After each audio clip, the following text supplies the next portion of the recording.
is seeing really believing. If you had to name the worst defender in the NBA, who's the first player that comes to mind? Is it Steph Curry or Trae Young? Or maybe James Harden, hidden away from the center of the storm? The one repeatedly labeled as a defensive liability is actually Luka Doncic, the superstar who complains to refs when things go south and always seems a step slow getting back on D. But when we actually dive into the analytics and compare the numbers side by side, the reality serves as a major reality check. To be honest, I rarely go out of my way to check defensive leaderboards, but lately I could not help but take a look. The reason is simple. Luka has been getting a lot of heat for his defensive effort lately. Judging by the media narrative and the eye test, I assumed if he was not the absolute worst defender, he would at least be bottom of the barrel. But that is just not the case. According to the integrated defensive impact metric, the worst defenders are not Luka. They are actually Jaylen Brunson and Trae Young. I kept scrolling down the list. Past Devin Booker, Paolo Banchero, and Cole Anthony. Past Anthony Edwards and LeBron James. After a long list of guys who are not bad defenders, names just kept appearing, but still no sign of Luka. Even Ja Morant and D'Lo rank way better than our perception suggests. At this point, the list has moved far past the defensive liability zone, and yet his name has not popped up. Not until the middle of the pack. Did I finally find him? Out of 375 qualifying players this season, Luka ranks 169th in defensive impact. What does that mean? It means his defense is as average as it gets, right in the middle of the league. Not elite, but certainly not a disaster. How dominant does a player have to be on offense to make his defensive shortcomings irrelevant? Being a bucket getter and an elite playmaker, controlling the flow of the game, these are priceless skills in the NBA and the hallmarks of every true superstar. But there is another side to the game, and that is defense. Defense wins championships, a mantra that has been proven time and again. So the question remains, can a one-sided offensive juggernaut really carry a team to the mountaintop by just scoring at a historic rate? With the Lakers recently sliding in the standings, fans have been pointing the finger at Luka, claiming his poor defense is the root cause of the team's struggles. He looks disengaged on that end of the floor, leading some to call him the worst defender ever, and insisting a team led by such a flawed star like the Lakers will never achieve true success. But is that actually true? We really have to ask, is Luka defense as bad as it looks? On TV, maybe our eyes are playing tricks on us. Looking at defensive box plus minus, he ranks lower than 69% of the league, which suggests he is indeed a defensive hole. However, points allowed per possession shows he is better than 65% of the league, placing him in the slightly below average tier. Then the integrated defense impact model claims Luka is better than 63% of the league, which is actually above average. Finally, ESPN composite metrics put him at the 50% mark, which is exactly dead center. These discrepancies highlight one major point. Defense remains one of the hardest things to quantify in sports. But what we can say for sure right now is that Luka defense is nowhere near as bad as the critics say. If we take the top 100 players in the NBA and plot them on an offensive-defensive graph, the picture becomes very clear. The horizontal axis is defensive level. The vertical axis is offensive level. In the top left, we have the high offense. Low defense guys like Brunson, Harden, Porter Jr., and Trae Young. In the bottom right are the defensive specialists with limited offense. Amen Thompson, Cason Wallace, Isaiah Stewart. But the top right corner is for the rare two-way monsters.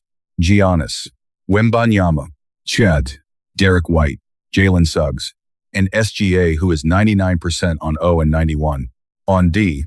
So where does Luka land? Right here at 98% offense and 96% defense. Even among the league best 100 players, this defensive profile is respectable. In fact, compared to other offensive engines, he actually looks more balanced. Steph is 97% on offense and 25% on defense. Donovan Mitchell is 99% on offense and 36% on defense. From this perspective, Luka actually provides a much higher net defensive value. What is even more interesting is when we use the same data to look at stars who are considered good defenders. The results are surprising. Take Anthony Edwards, for example. He has an explosive physical frame, elite athleticism, and a tough mentality. He does not look like a defensive weak link, but several advanced metrics show his defensive consistency is lacking, His overall impact is not much better than Luka. And in some models, his on-court presence is a net negative defensively. Then there is Jaylen Brown. When he entered the league, he was touted as a lockdown wing defender. His motor and effort are certainly higher than Luka. But if you look past the highlights at the data, the actual defensive return for his team is not quite as high as people think. When you put Luka and Jaylen Brown into the same statistical framework, a cold, hard truth emerges. Good defensive effort does not always equal good defensive results. Despite all this, teams across the league still hunt Luka in the pick and roll. Reputations are hard to overcome. Luka is one of the most targeted players in the league, ranking 7th in the NBA in that category. The next closest guard on that specific list is Derek White of the Celtics, who only ranks 22nd, meaning Luka deals with twice the defensive pressure of an average starting guard. If you compare him to the elite big men at the top of these lists, his defensive efficiency does not hold up. Opponents shoot on average 1% better when guarded by him. But in isolation situations, one-on-one, after being targeted, the shooting percentage increase he allows is actually lower than Jokic, Butler, or Kawhi, as well as Curry and Mitchell, and 117 other players in the league. Looking at the team as a whole, when Luka is on the court, the Lakers' defensive rating is 118.7. When he is off, it is 118. The difference is almost negligible. His overall impact on the team defense is not as negative as the narrative implies. So why can he not shake the bad defender label? The answer is simple optics. Luka defense just does not look good. Getting blown by being slow to recover and arguing with refs, occasionally just giving up on a play. But the data tells us he has the size, the strength, and the IQ. But on the defensive end, he often conserves his energy. This season, among 324 players with at least 15 minutes a night, guess who has the slowest defensive movement speed? That would be James Harden. In second place, right behind him is Luka Doncic, and the guys trailing him are 41-year-old LeBron and a heavily injured Joel Embiid. Rational fans do not expect Luka to be a stopper. That was never his role. The real frustration does not come from him being unable to defend, but from him having the tools and choosing not to use them consistently. #2 number is greater than, because when he wants to, he is more than capable of being a solid and reliable team defender.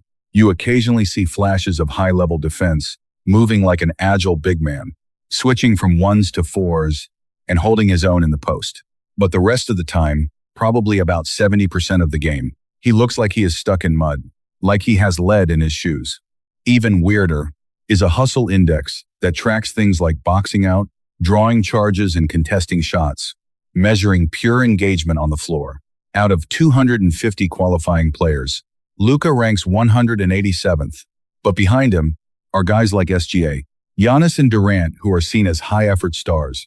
This suggests the lazy narrative surrounding Luka, just like the bad defender label, has been blown out of proportion. We all want superstars to be two-way threats. Luka, average defense, is more a result of his specific role and his massive offensive load rather than a lack of talent or will. In today's NBA, teams choose to build around a one-way superstar, not by choice, but by necessity, because if we define an elite two-way player as top 10% on both ends, only 2 players in the league fit the bill. Even at the top 20% mark, there are only 9 such players. The value generated by most top-tier players comes almost entirely from their offense. 2 is greater than. True balance between both sides of the ball is incredibly rare, a 1 in a million trait. So back to the original question, can a player offensive output really make up for his defense?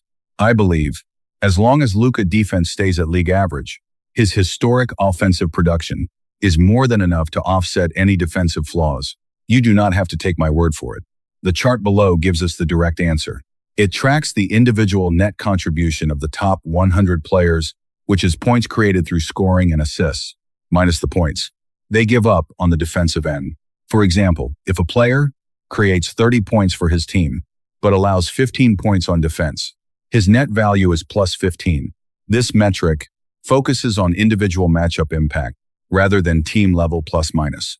On this leaderboard, you first see some great two-way players, Chet Holmgren, Jalen Duren Adebayo, and Derek White. But because offense creates more raw value, In this specific chart, the guys at the top are often the elite offensive specialists. Peyton Pritchard, Michael Porter, and Paolo Banchero. They might not be amazing defenders, but their offensive output keeps their net value high in the positive. Then we see Austin Reeves. He allows 16 points per game defensively, but generates 43 on the offensive end, for a net value of plus 26. 7. Next is James Harden, contributing over 45 points on offense, while giving up 13.5 on D. At the very peak is the absolute king of point production, Nikola Jokic. He allows the most points in the league, but he is also the greatest offensive engine ever. Cade Cunningham creates nearly 50 points, while allowing about 15, and Shai Gilgeous-Alexander, the MVP frontrunner and elite two-way star, sits right near the top. But wait, where is the defensive liability, Luka Doncic? He is right here at number 1 in the entire NBA. Let's summarize. The numbers do not fender, but when his focus slips, those mistakes get put under a microscope. He is not a defensive elite by any means, but he is nowhere near the disaster that the talking heads make him out to be. He is an average defender by every statistical measure. And in that context, given his historic offensive impact, that level of defense is more than acceptable.